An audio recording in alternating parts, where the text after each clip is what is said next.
राज्य बीजेपी प्रदेश अध्यक्ष बाबूलाल मरांडी ने प्रेस कॉन्फ्रेंस भगवान बिरसा मुंडा जयंती को लेकर बोले, कहा देश भर में गूंज रहा है धरती आबा का नाम।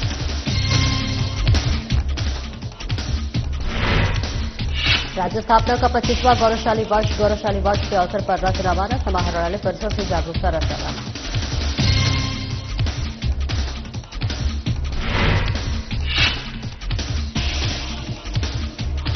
कोकरी बांग में झारखंड रजत जयंती समारोह आयोजित, जन भागीदारी के साथ मनाया गया उत्सव, प्रभात फेरी के साथ कार्यक्रम की हुई शुरुआत।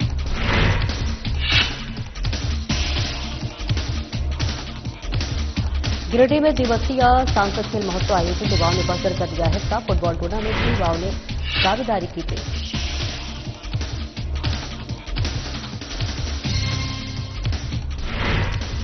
और धनबाद में पुलिस की मासिक अपराध समीक्षा बैठक, अपराध में भारी गिरावट की गई दर्ज, एसएसपी ने विधि व्यवस्था बनाए रखने के लिए।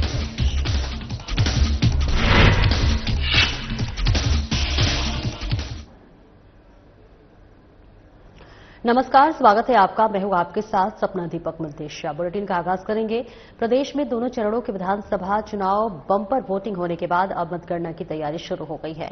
14 नवंबर को मतगणना होगी। राज्य के 46 मतगणना केंद्रों पर वोटों की गिनती होगी। मतगणना के लिए पटना समेत सभी जिलों में स्थित स्ट्रांग रूम को 3 दिवसीय सुरक्षा घेरे में रखा गया है। मुख्य निर्वाचन पदाधिकारी विनोद सिंह गुंजियाल ने मंगलवार को बताया कि सभी मतगणना केंद्रों और स्ट्रांग रूम पर सीसीटीवी कैमरों के जरिए 24 घंटे निगरानी की जा रही है। उम्मीदवारों और उनके अभिकर्ताओं को भी निगरानी प्रक्रिया में उपस्थित रहने की अनुमति दी गई है।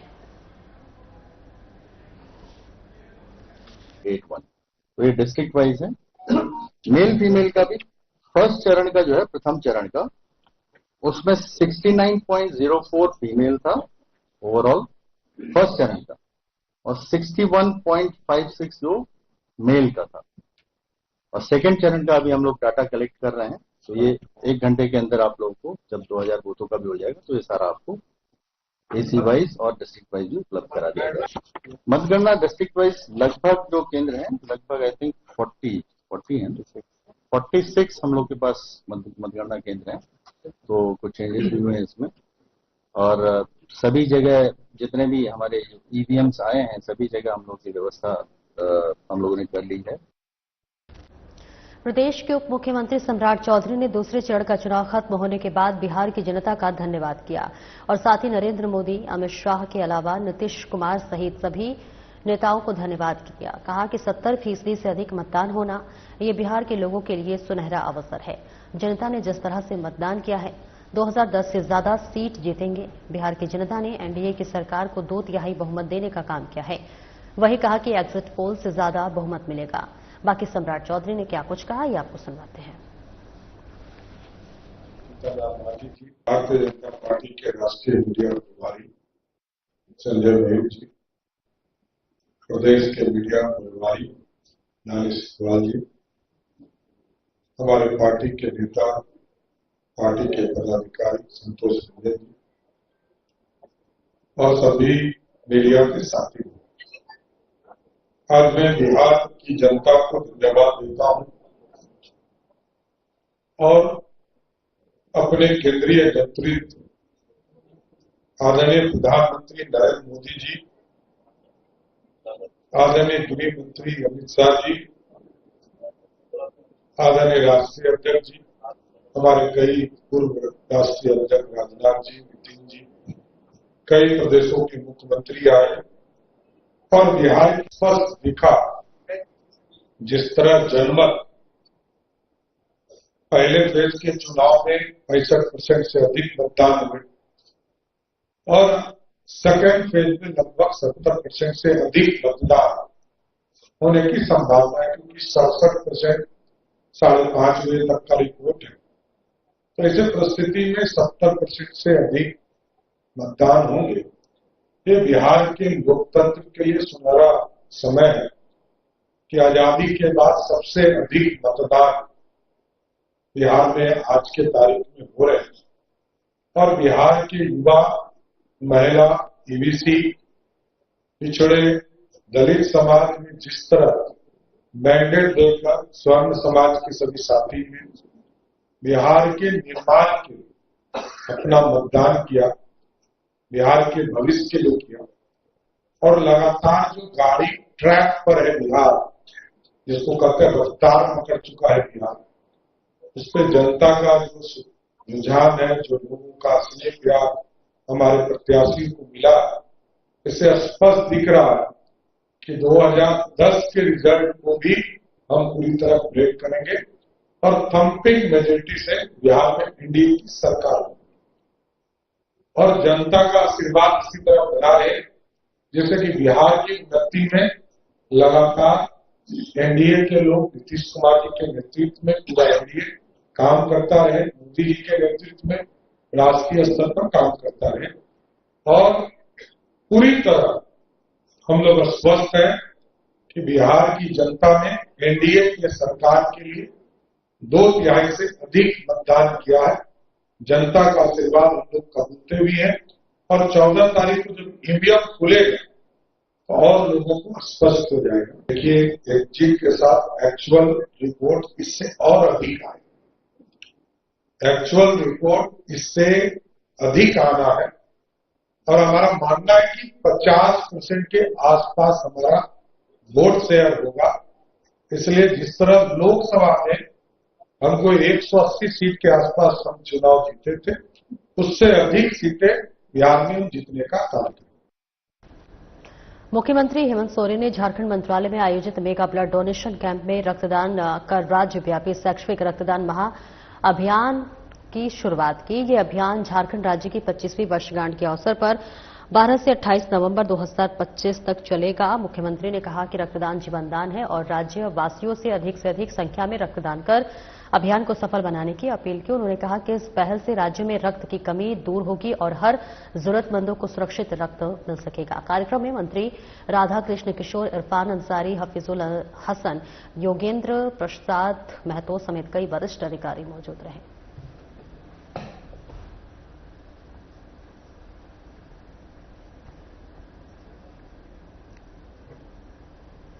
बीजेपी अध्यक्ष बाबूलाल मरांडी ने प्रेस वार्ता कर कहा कि यह साल अत्यंत विशेष है क्योंकि भगवान बिरसा मुंडा के जन्म के 150 साल पूरे हो रहे हैं। उन्होंने कहा कि भगवान बिरसा मुंडा केवल झारखंड ही नहीं बल्कि पूरे देश के आदिवासी गौरव और स्वतंत्रता संग्राम के प्रतीक है।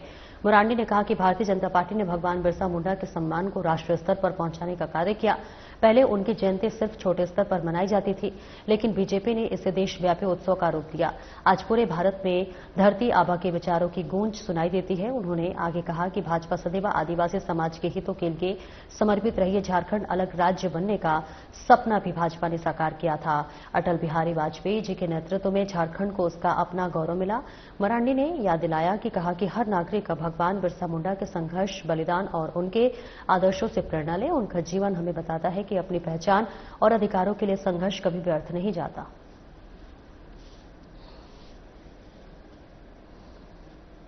और 15 नवंबर ऐतिहासिक दिन है, झारखंड के लिए नहीं बल्कि संपूर्ण देश के लिए वो ऐतिहासिक दिन है। वो इस कारण से है कि 15 नवंबर को भगवान बिरसा मुंडा जी की जन्म जयंती है और संयोग कहिए कि इस वर्ष वो 150वीं वर्षगांठ 150वें वर्ष मनाया जा रहा है। तो भगवान बिरसा मुंडा सिर्फ आदिवासी समाज के लिए नहीं बल्कि संपूर्ण देशवासियों के लिए वो प्रेरणा का एक स्रोत है।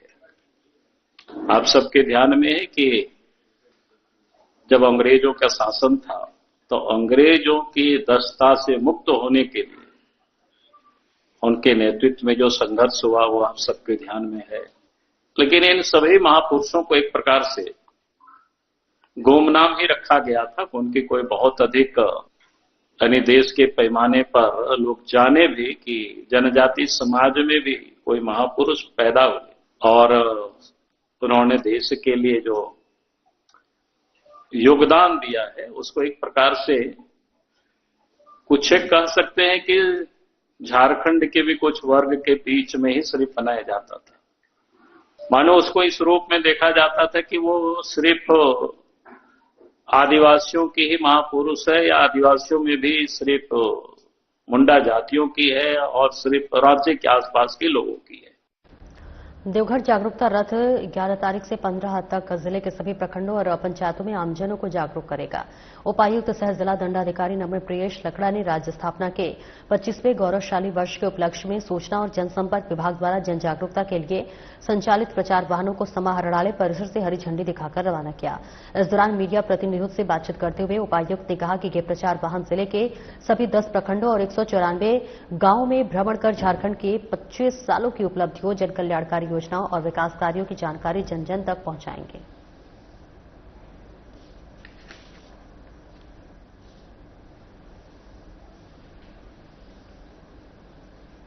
स्थापना दिवस का 25वां वर्षगांठ हम लोग इस 15 नवंबर को मनाएंगे और इसका आगाज है वो आज से शुरू हुआ है। आज हम लोगों ने प्रातः केकेएम स्टेडियम से रन फॉर झारखंड में दौड़ आयोजित किया और उसमें जो प्रथम 5 आए बालक और बालिकाओं उनको हम लोगों ने समाहरणालय में पुरस्कृत किया। इसी क्रम में आज हम लोगों ने हमारे प्रचार वाहनों को आज रवाना किया है जिला समाहरणालय से। हमारे जो 10 प्रखंड है उसके लिए 10 प्रचार वाहन रहेंगे जो कि 15 दिसंबर तक परिचालन करेंगे। इसके अलावा हम लोग आने वाले दिनों में हम लोग आईपीआरडी से आप लोगों को सूचित कर देंगे। हम लोग कुछ स्ट्रीट डांस और नुक्कड़ नाटक का भी आयोजन करेंगे। रांची जिला में हम लोगों को अपने अलग थीम पे अपना एक स्टॉल या एरिया को डिजाइन करना है। मोस्ट प्रोबेबली हम लोग हमारी देवघर की पावन धरती बाबा बैद्यनाथ मंदिर के थीम पे वहाँ पे प्रेजेंट करेंगे और हमारे जितने भी विकास की और कल्याणकारी योजनाएं हैं उसके संबंध में जो विस्तार में एक वृहद कार्यक्रम होगा वो रांची में ही स्थित होगा सभी जिलों के लिए। झारखंड राज्य के गठन के 25 साल पूरे होने के उपलक्ष्य में पूरे राज्य में रजत जयंती समारोह धूमधाम के साथ मनाया जा रहा है। इसी कड़ी में देवघर प्रखंड के कोकरी बांग पंचायत में भी रजत जयंती समारोह बड़े उत्साह और जन भागीदारी के साथ संपन्न हुआ। कार्यक्रम की शुरुआत प्रभात फेरी और जागरूकता शपथ के साथ की गई, जिसमें सैकड़ों ग्रामीणों ने हिस्सा लिया। कार्यक्रम में पूर्व मुखिया संजू मुर्मू, वर्तमान मुखिया सरस्वती मुर्मू सहित अनेक जनप्रतिनिधि मौजूद रहे। प्रभात फेरी, शपथ ग्रहण, झंडारोहण और सांस्कृतिक प्रस्तुति कर ग्रामीणों की भीड़भाड़ देखने को मिली। कार्यक्रम में झारखंड की विकास यात्रा, ग्राम पंचायतों की भूमिका और सामाजिक एकता के संदेश पर भी विशेष चर्चा हुई।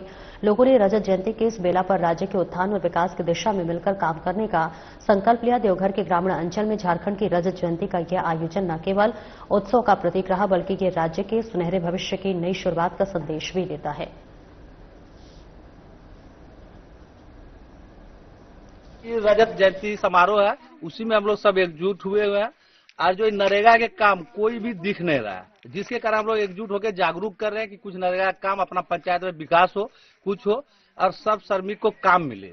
इसके लिए सब हम लोग एक होके अब 15वां वित्त का तो सरकार के द्वारा अभी दिया ही नहीं जा रहा है, तो हम लोग सोच रहे हैं कि कुछ भी तो नरेगा से हो और नरेगा का भी काम ठप पड़ा है। जो मेटेरियल पेमेंट हो एकदम ना के बराबर हो रही है, इसके चलते सब परेशान है। 15वां वित्त का कार्य तो होने के लिए एकदम सब मेरे ग्रामीण सब एकदम इच्छुक है, लेकिन जब फंड नहीं आता तो इसमें मुखिया जी हो या हम लोग कुछ कर नहीं पा रहे हैं, तो हम लोग सोचे हैं कि नरेगा से ही कुछ हो ताकि आगे की श्रमिक को काम मिले और कुछ पंचायत में विकास हो।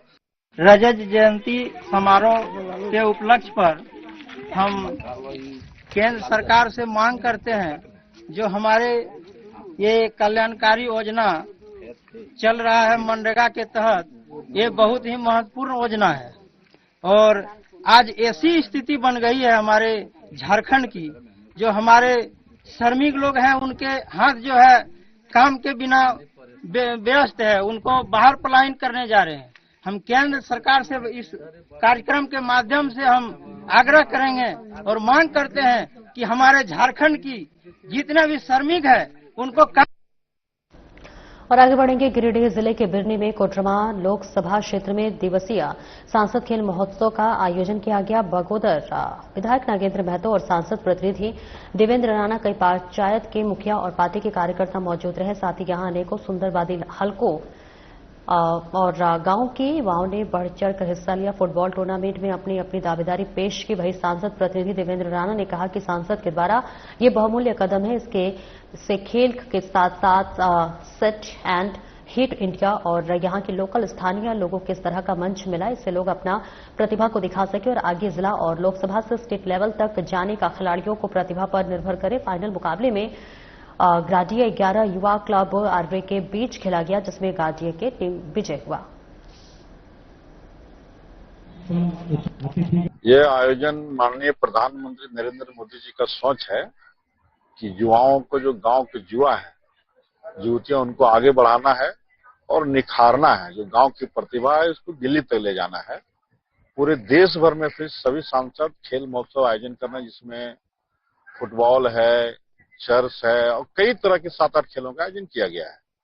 आज बगोदर विधानसभा के बिरनी प्रखंड में फुटबॉल मैच हो रहा है। माननीय अन्नपूर्णा देवी के नेतृत्व में, उनके निर्देश के आलोक में आज अभी 2 मैच हुआ है। 2 मैच में 2 टीम विजयी हुए हैं अभी, और दोनों के बीच में जेरीडी, आरारी और गोरडी के बीच में फाइनल मुकाबला होगा। और इससे पूरे गांव इलाके में, बिरनी में से पूरे बगोदर विधानसभा, पूरे झारखंड में, पूरे कोडरमा लोकसभा में युवाओं में काफी उत्साह है, खेल प्रेमियों में काफी उत्साह है कि फुटबॉल इस देश का लोकप्रिय खेल है और ये विलुप्त होते जा रहा था, जिसको माननीय प्रधानमंत्री नरेंद्र मोदी जी ने फिर से लोगों के बीच में लाया है, माननीय अन्नपूर्णा जी ने सबके बीच में लाया है। ये आयोजन धनबाद में वरीय पुलिस अधीक्षक प्रभात कुमार की अध्यक्षता में मासिक अपराध समीक्षा बैठक का आयोजन किया गया। बैठक में अक्टूबर माह के दौरान जिले भर में हुई आपराधिक घटनाओं, पुलिस की कार्रवाई और लंबित मामलों की स्थिति की विस्तृत समीक्षा की गई। बैठक के बाद एसएसपी प्रभात कुमार ने बताया कि अक्टूबर माह में जिले में कुल 602 कांड दर्ज हुए, जबकि 705 मामलों का निष्पादन किया गया है। लंबित कांडों की संख्या अब घटकर 2385 रह गई है। दिसंबर माह के अंत तक इसे 2000 से नीचे लाने का लक्ष्य तय किया गया है। एसएसपी ने सभी थाना प्रभारियों को कानून व्यवस्था बनाए रखने, सघन वाहन जांच करने और होटलों और लॉजों की औचक जांच जारी रखने का निर्देश दिया। साथ ही उन्होंने स्पष्ट कहा कि किराएदार चालक या फिर चौकीदार की नियुक्ति से पहले सत्यापन अनिवार्य है, अन्यथा संबंधित लोगों पर कार्रवाई होगी। आज माह अक्टूबर 2025 से संबंधित मासिक अपराध समीक्षा की बैठक की गई है, जिसमें जिला के सभी पदाधिकारी मौजूद थे।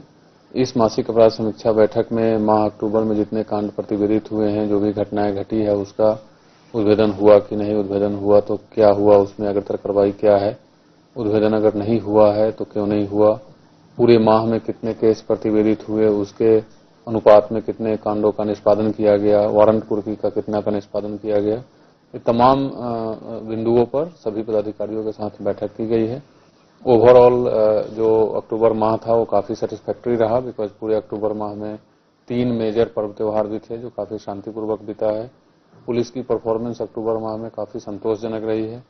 602 केस प्रतिवेदित हुए थे पूरे माह में, उसके अगेंस्ट में 705 केस का निष्पादन किया गया है, और जिसके फलस्वरूप जो ओवरऑल लंबित कांडों की संख्या है वो 2492 से घट करके लगभग 2385 के आसपास अब आ गया है। जो हमारा टारगेट है कि दिसंबर तक लगभग 2000 के आसपास लंबित कांडों की संख्या को लाना है, उस टारगेट पर हम लोग सही चल रहे हैं और दिसंबर तक 2000 के आसपास इस लंबित कांडों की संख्या हो जाएगी। इसके अलावा पूरे अक्टूबर में कोई मेजर घटनाएं नहीं हुई है, कोई रंगदारी से संबंधित या उस एक्सटॉर्शन से संबंधित कोई मेजर घटनाएं नहीं हुई है। श्रम नियोजन प्रशिक्षण और कौशल विकास विभाग जिला नियोजनालय सह मॉडल करियर सेंटर और इसके साथ ही साथ कोटरुआ के माध्यम से दत्तोपंत ठेंगड़ी रोजगार मेले का आयोजन कोटरुआ समाहरणालय परिसर में किया गया, जिसका उद्घाटन कोटरुआ उपायुक्त ऋतुराज, जिला परिषद अध्यक्ष रामधन यादव द्वारा संयुक्त रूप से फीता काटकर किया गया। रोजगार मेले में कुल 19 संस्थाओं ने भाग लिया। कुल 3000 रिक्त पद है, जिन पदों पर नियुक्तियां होनी है। 15 से 20 युवाओं के बीच नियुक्ति पत्र का वितरण किया गया। इस दौरान कोटरुआ उपायुक्त ने कहा कि रोजगार मेले में स्थानीय युवक युवतियों को स्थानीय स्तर पर रोजगार मुहैया करवाया जा रहा है, जबकि जीप अध्यक्ष रामधन यादव ने कहा कि रोजगार मेले का आयोजन झारखंड सरकार का सराहनीय पहल है।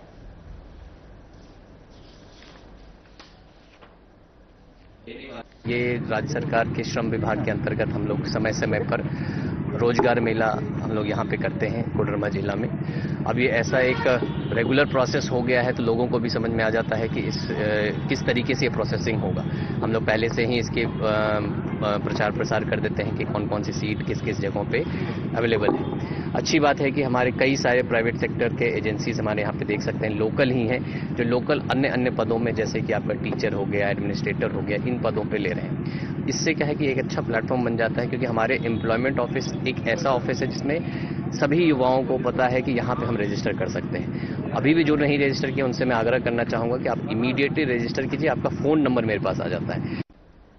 दिल्ली में हुए बम धमाके के बाद धनबाद पुलिस अलर्ट मोड पर है। सुरक्षा व्यवस्थाओं को लेकर जिले भर में सघन सर्च ऑपरेशन चलाया जा रहा है। होटल, लॉज, रैन बसेरा और सार्वजनिक स्थानों पर पुलिस की सख्त नजर है।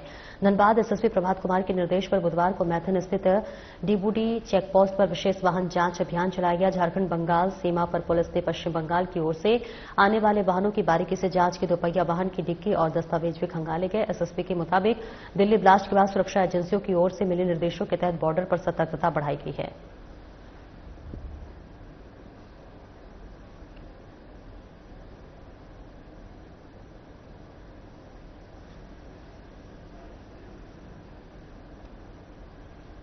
झारखंड के 25वें स्थापना दिवस को महोत्सव की तरह मनाया जा रहा है। हर तरफ, हर विभाग में, प्रत्येक विद्यालय सहित कई संस्थाओं द्वारा कई तरह के कार्यक्रमों का आयोजन किया जा रहा है, जिसमें एक तरफ जहां लोगों को झारखंड की संस्कृति, सभ्यता, लोक गीत, नृत्य से परिचित कराया जा रहा है, तो वहीं सरकार द्वारा जनहित योजनाओं के बारे में बताया जा रहा है और उसे किस तरह लाभान्वित होना है, इसके विषय में जागरूक किया जा रहा है। आज इसी कड़ी में बोकारो की हर मुख्य जगह पर स्ट्रीट डांस का आयोजन किया गया, जिसमें झारखंड के कई लोक नृत्य, लोकगीत की प्रस्तुति की गई, जिसने लोगों का मन मोह लिया। राह में आते जाते लोग भी इन नृत्य को देख और गीतों से खींचे चले आए और मंत्रमुग्ध होकर इसे देखते रहे।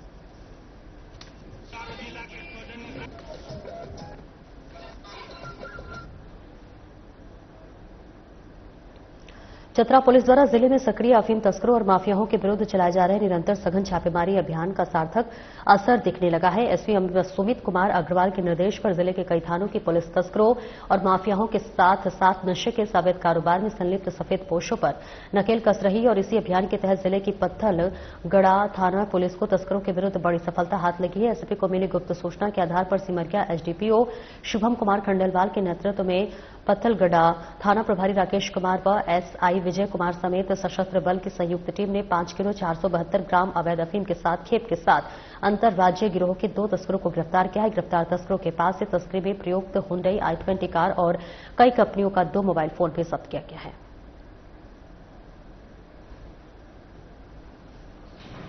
एक कार से अफीम तस्कर जो है अफीम राज्य के बाहर ले जाने की सूचना प्राप्त हुई थी। इसी तरह एसडीपीओ सिमरिया के अंतर्गत एक टीम का गठन किया गया और चेकनाका लगाया गया था। इस चेकनाका के क्रम में एक i20 कार है जिसके पास अंदर में चेक करने पे 5.472 kg अफीम बरामद किया गया है और उस कार में जो 2 व्यक्ति थे, विक्रम कुमार, राजन कुमार। विक्रम कुमार गिद्धौर के रहने वाले हैं और राजन कुमार सदर थाना क्षेत्र, दोनों चतरा के रहने वाले हैं। तो इनको विधिवत जब्त किया गया है और ये जो अफीम है उसका अनुमानित मूल्य लगभग 27 लाख रुपया है और एक 4 पहिया i20 कार को जब्त किया गया है और 2 मोबाइल जब्त किया गया है। इसमें विक्रम कुमार का आपराधिक इतिहास है। पूर्व में ये बरेली में ऑलरेडी जेल जा चुके हैं। सिद्धगोड़ा थाना पुलिस ने दीपक विभार हत्याकांड मामले का सफलतापूर्वक खुलासा कर 3 अपराधियों को गिरफ्तार कर लिया है। इस बीच पुलिस ने उनके पास से अवैध हथियार भी बरामद किए हैं। डीएसपी भोला प्रसाद ने प्रेस वार्ता में बताया कि 20-21 अक्टूबर की मध्यरात्रि में दीपक विभार को अपराधियों ने गोली मार दी थी, जिससे इलाज के दौरान उसकी मौत हो गई थी। पुलिस को गुप्त सूचना मिली थी कि मुख्य आरोपी प्रेम यादव घटना में शामिल था।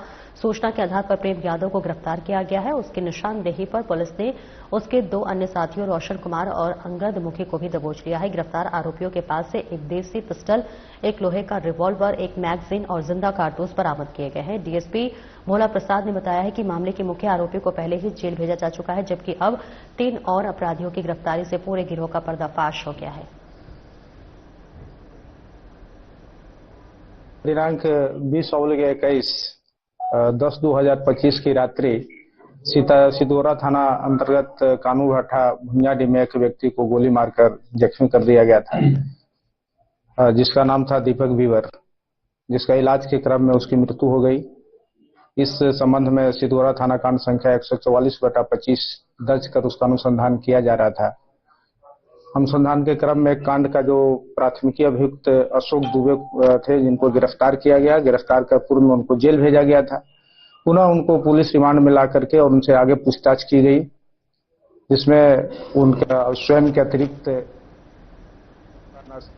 फिलहाल इस बुलेटिन में इतना ही। नमस्कार।